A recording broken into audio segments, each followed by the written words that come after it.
Kilala mo ba siya? Paeng Nepomuceno. Kapag bowling ang pinag-usapan saan man parte ng mundo, hindi pwedeng makalimutan ang isang Paeng Nepomuceno. Bakit? Dahil siya lang ang may pinakamaraming titulo o kampyonato sa Bowling World Cup.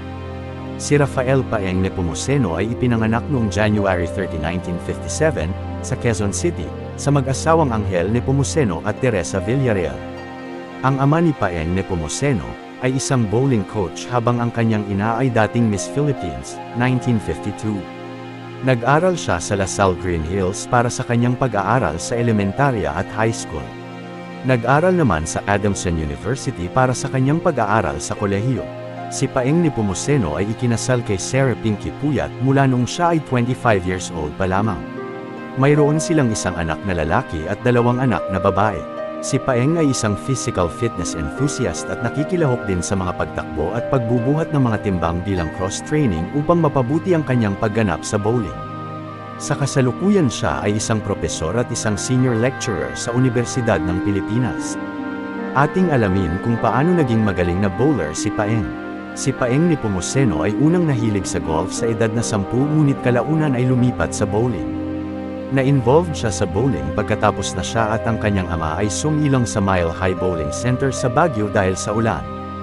Pagkatapos noon ay hiniling niya sa kanyang ama na ipalista siya sa isang junior league na ginanap sa Coronado Lane sa Metro Manila. Ang una niyang paligsahan sinalihan ay ang Philippine Junior Masters Championship, na napanalunan niya sa edad na 15. Nanalo rin siya sa Pilipinas International Masters sa edad na 17, naging pinakabatang nagwagi sa paligsahan. Nakipagkumpitensya siya sa Bowling World Cup, naging kampyon ng kalalakihan sa 4 na edisyon, 1976, 1980, 1992, at 1996. Siya ay 19 na taong gulang nang manalo siya noong 1976 na edisyon. Para sa gawaing ito, kinilala siya ng Guinness World Records bilang pinakabatang 10-pin bowling world champion. Lumaban din si Paeng sa Southeast Asian Games. Nanalo siya ng 3 gintong medalya noong 1981 na edisyon na idinaos sa Maynila. Noong 1985 Bangkok Games, nanalo siya ng 2 gintong medalya at 1 tanso. Nanalo rin siya ng 3 gintong medalya sa 1987 Games sa Jakarta at 1 gintong medalya sa 1991 Games sa Manila.